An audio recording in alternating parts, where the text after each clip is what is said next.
Today on Vintage Steel Garage we're going to be working on the Range Rover Sport and changing the header tank, which puts a coolant fault on your dashboard. So today we're going to be looking at this header tank, which is this here.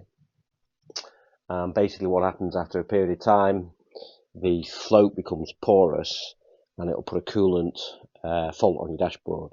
Now obviously I didn't know about this until I was just driving along merrily, actually going to pick up some wheels from the Porsche, going through the Yorkshire countryside, really enjoying myself, and next minute low coolant flashes on the dashboard and I'm doing 70 miles an hour and you think, shit, this is A, inconvenient, and B, going to be very expensive. So pulled over, checked the coolant level was okay, a little bit low. I just put a bit of water in the garage, light went off, so I thought great, carried on, did about another 50 miles, light came on again, checked the coolant level, hadn't gone down.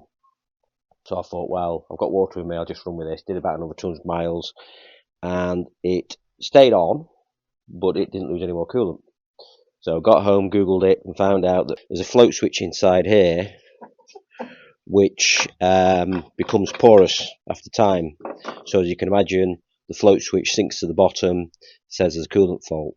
A replacement bottle is 20 odd pound, and I got this from, where did I get it from? Got it from Land Rover Spares, I think. So that is the bottle. Obviously we're only seeing the top, so it's going to go down quite a way, all the way down there. So what we need to do is try and get a bit of access to get to it. Probably not help with this heater, but let's see what we can do to get in there and get to it. So this looks a good fiddly job to get to. In theory, it should be easy. There's a couple of bolts. See, so there's the first thing out of the way. Let's get this, so we can get the washer bottle neck out of the way like that. See if we can hold that out.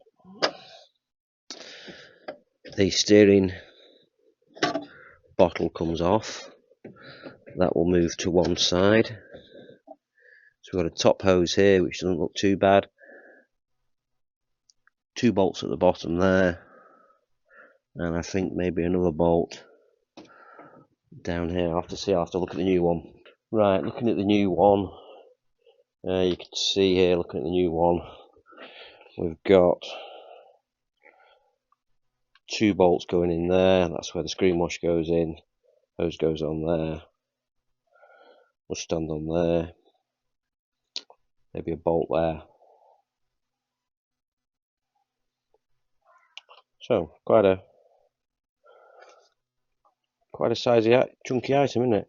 So we're only seeing the very top of this. So let's get this hose off here and work our way down. These here for taking clips off are the dog's doodahs, really. They just make it so much easier and they'll lock on. So what we're going to do is get this one off first. Slide it up the hose. Let's see if we can get this one off. We're going to expect a little bit of spillage here at some point. So that's that hose off. Right, so we need to get them bolts down there. They look about 8mm with a long extension bar. Right, 8mm with a very long extension bar. Probably followed by a magnet.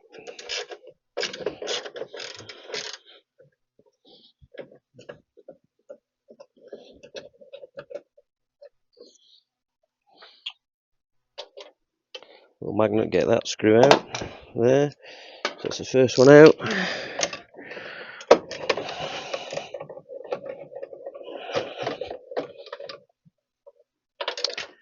Oh, and of course there's the second one, lost in the abyss. That's going to be interesting. Right, so in theory that is unbolted now, which you would think, wait, this is an easy job, but it's not, because we've got to get to that. Basically we've got an electrical connection and a hose. You can probably just see down there that clip we've got to get off. So that's what we've got to try and get to. This is where this comes into play.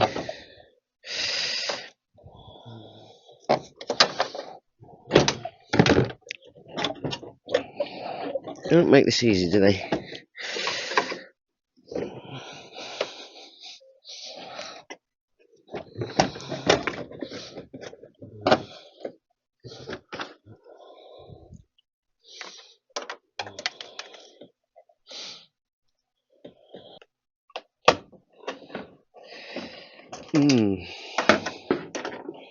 Rip glove, that's always going to happen, isn't it? Right, problem comes in that we just cannot make the room. So if you see there, that's what we're actually trying to get to, that clip there. Wouldn't that be great if you had that sort of view? Let's see what we can do. We need to get these onto that there. Enough. There, that's got it moving.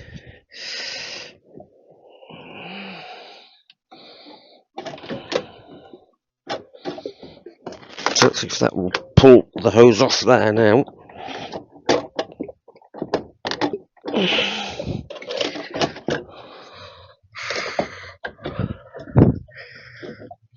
Right, okay, so we've got the clip off, we just need to get the hose off. Right, the hose is off. I'm losing all the coolant out of my car. Let's get that off and get the new one in. Where's the new one gone? New one's here. Right. Clip on. So basically you've got to get a wiring connection on, which is here. So there isn't very much room to work with this at all.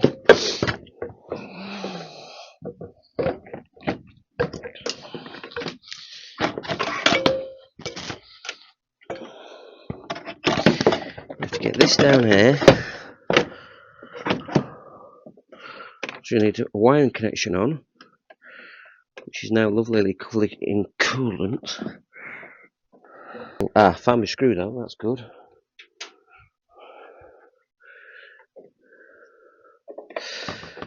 So this is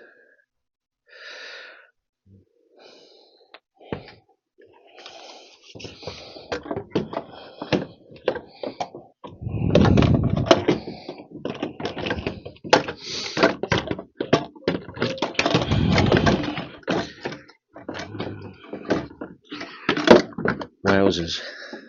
That's the electrical connection on. Right, so pushing a hose off is one thing. Trying to pull it back on is something very different.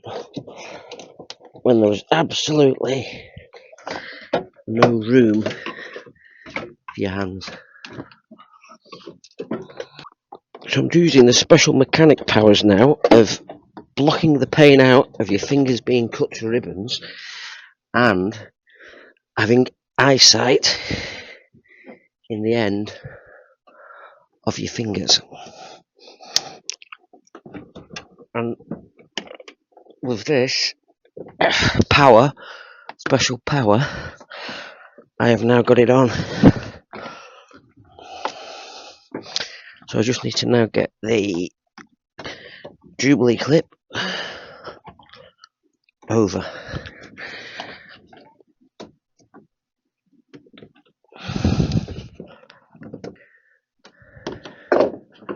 So you'll probably just see there, before I release it down there,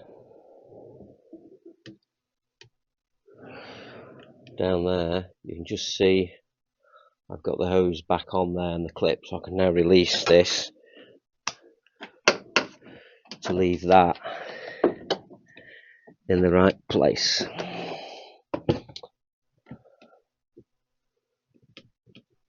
So we've now got that in the right place. We've got the electrical connection on. We just need to try and get this to sit back in. There's a plug at the front that it goes on, which is here.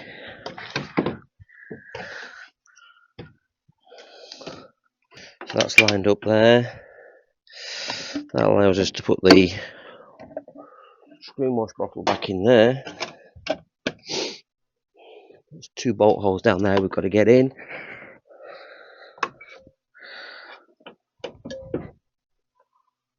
So I'm just going to get those in first. Now, so you can keep the screw in and basically not fall out, all I'm doing is putting a bit of plastic in like that, just enough to hold it while we put the screw in, because we do not want to lose them now.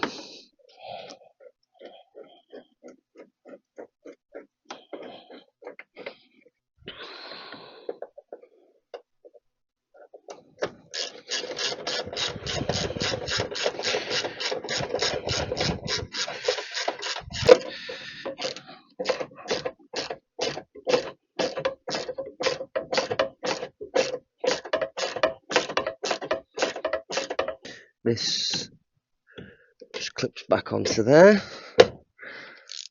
There's a screen wash bottle in place. Right, so we just need this hose back on. So that's there.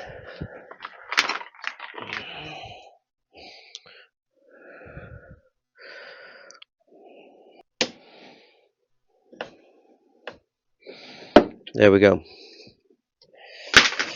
So everything back in place, probably took about 20 minutes. Comes with a new cap. Let's put some coolant back in.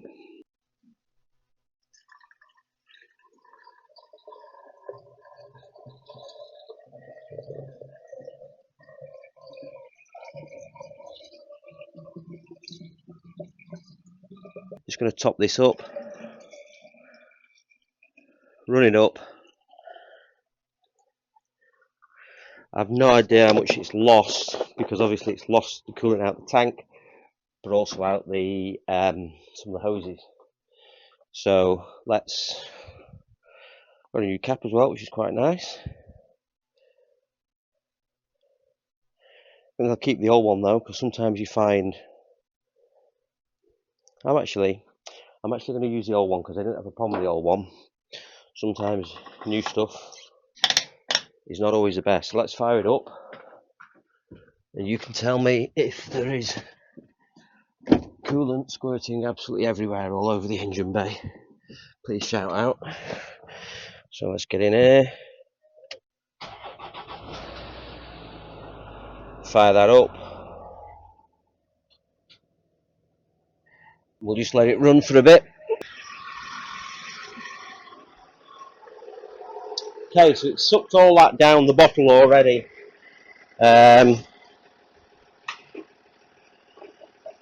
Which is sort of what I would expect, because there's a lot of coolant all over the floor.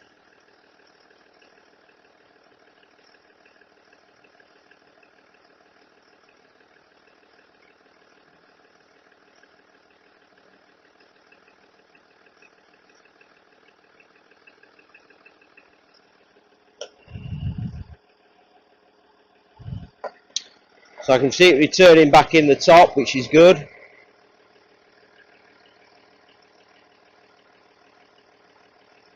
So the coolant is flowing round.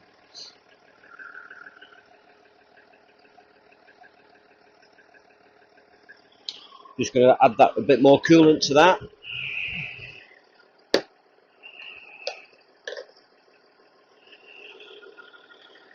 No, I'm not. It's the wrong sort of coolant.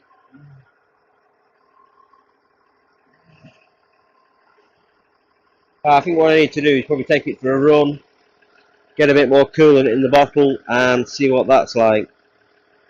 Too bad a job to do. You basically need a pair of these for getting the hose off. Without those you won't be doing it, and an 8mm spanner, and not minding having your hands cut to ribbons. So I'm going to go for a run in it, see what it's like, and there we go. Job done. £20 fixed.